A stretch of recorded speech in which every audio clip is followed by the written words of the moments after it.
Now, how many of you know that God is a healer? I want you to check out this testimony. It just brought tears to my eyes. Check this out. It was horrible. I just couldn't imagine that she wasn't going to be here for them. It was very hard. It had been 3 days since Diane Pinkin's husband, Ron, brought their only daughter, Rita, to the ER at Ascension St. Vincent Hospital in Indianapolis. The 27-year-old single mother of 4 had been diagnosed with an aggressive form of leukemia. Now, she was in a critical care unit, fighting for her life. It was devastating. Prayer was just the constant thing that held us all together. While on chemotherapy, Rita continued to deteriorate, and 10 days later was on life support. During that time, she coded twice and developed a blood clotting disorder that caused internal and external bleeding. It was so scary. She was bleeding from her eyes, from her nose, her ears, everywhere. And they were unable to stop the bleeding. Things were not going in the direction that I would want them to go. It was very devastating. The news only got worse. Rita's oncologist told Diane that her daughter needed a plasma infusion to replenish the platelets that would help her blood clot. Without it, she would bleed to death. Finding a match, however, would take time, and Diane and Ron were not matches. The doctor just said there's nothing else she can do.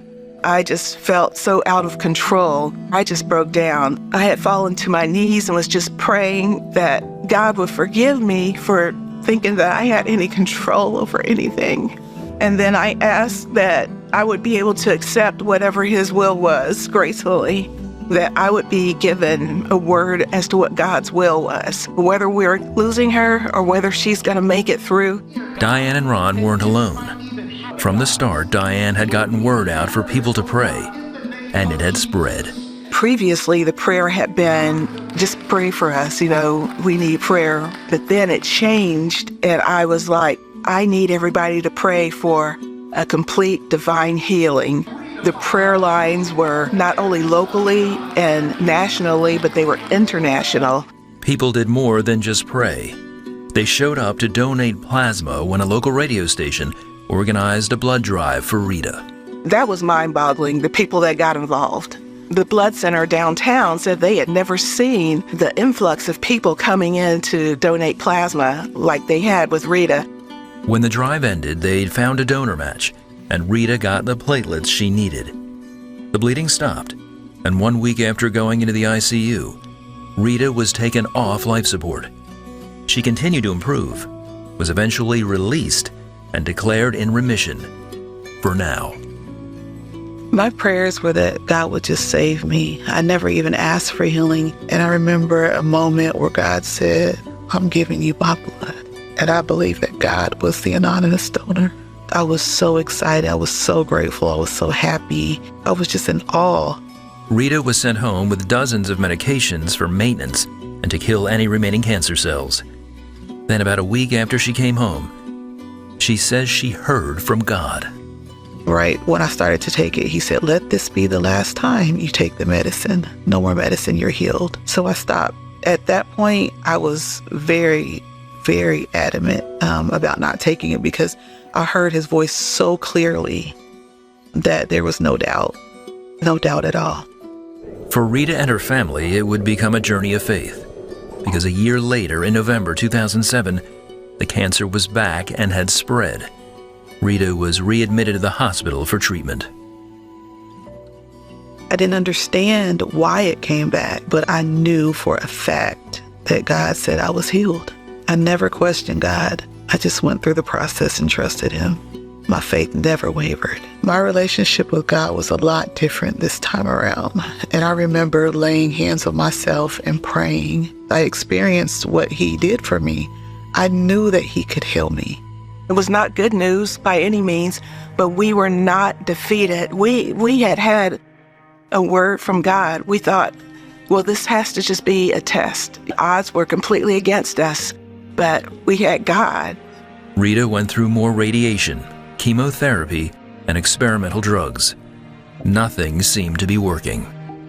I remember the doctors telling me that there was nothing that they could do. And that is the point where I felt the most relief, because I knew that now it's out of their hands and in God's. Then, after 4 months of treatments and prayer, Rita was again declared in remission. On March 25, 2008, Rita was released from the hospital, and the next Sunday in church, there was a celebration. That was the most glorious day. Even though in our minds we knew it was going to happen, it was God's time. Rita has been cancer-free for over 16 years.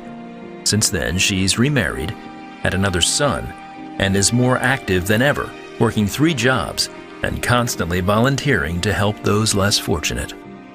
My faith before was mustard seed faith, but that's all that it was. My faith now is mountaintop faith. I believe God can do anything. God is still performing those biblical proportion miracles today. He hears the voice of the masses, and he hears the voice of one. And if we would just humble ourselves and submit, then everybody can experience great things. I just want people to know that his love and his power, his omnipotence is real. It is so real. God is with you. You're never alone. And there's nothing that he can't do. God is a healer. God is amazing. If you have a testimony you want to share with me, and I don't care what it is, it doesn't have to be as dramatic as hers, but if you have a testimony you want to glorify God, I want you to please contact me. Send me your testimony. I want to share it with the world. God bless you. I'm Leslie. Let's keep getting this message out that Jesus is the same God today, yesterday, and forever. God bless you.